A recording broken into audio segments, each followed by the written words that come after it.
கோச்சுக்க வேணாம். சொல்லுமா. உங்களை பத்தின பர்சனல் கொஸ்டின்ஸ் சிலது கேட்கறேன்னு கோச்சுக்க வேணாம். அண்ணா என்ன ஒர்க் பண்றீங்கன்னு? நான் ஒரு எல்ஐசி முகவரா இருக்கேன். மாசம் எவ்வளவு சம்பாதிப்பீங்க?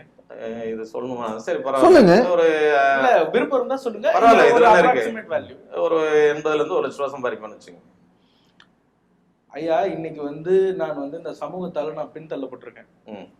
சமூகத்தால்னா என் பிறப்பாலே கூட பின்தள்ளப்பட்டிருக்கல, இல்ல வருமானம், அதாவது என்னுடைய பொருளாதாரத்தினாலேயும் நான் பின்தள்ளப்பட்டிருக்கேன்.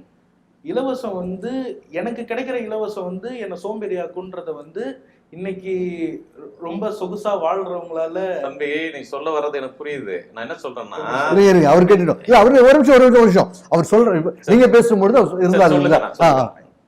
ஐயா, எனக்கு அது உரிமை. எனக்கு அது இலவசம் கிடையாது. அது இது இன்னைக்கு நீங்க ஒரு கம்ஃபர்டபுளான வாழ்க்கையை வாழ்றீங்க.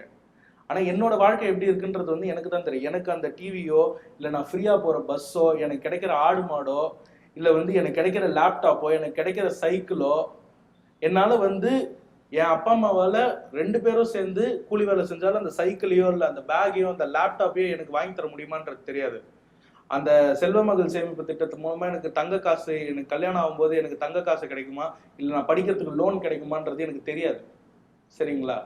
நீங்க கம்ஃபர்டபுளா ஒரு வாழ்க்கை வாழ்றீங்க. உங்களுக்கு இலவசம் உங்களை சோம்பேறித்தனமா ஆக்குதுன்றதுக்காக காடுலயும் மேடுலயும் கஷ்டப்படுற இலவசம் என்ன எப்படி சோம்பேறித்தனமா ஆக்குன்னு நினைக்கிறீங்க? சொல்ல வந்து அது என்னோட அடிப்படை தேவை. இல்ல இதுதான் நம்ம நினைக்கிற தவறான விஷயம். உன்னுடைய அடிப்படை தேவை என்னன்னா, கிராமப்புறத்துல உன்னுடைய தேவை இருக்கிறது உனக்கு மாசம் ஒரு 20,000 ரூபாய் வருமானம் வரக்கூடிய சூழ்நிலையை அந்த கிராமத்தில் உருவாக்கி கொடுக்கறது தான் ஒரு அரசுடைய கடமை. அதை விட்டு உனக்கு 2,000 3,000 இலவச காசு கொடுத்துட்டு உன்னை சோம்பேறி ஆக்குவதற்கு அரசுடைய கடமையாக இருக்கக்கூடாது என்பது என்னுடைய கருத்து. அதாவது இது பணிவான வேண்டுகோள் தான்.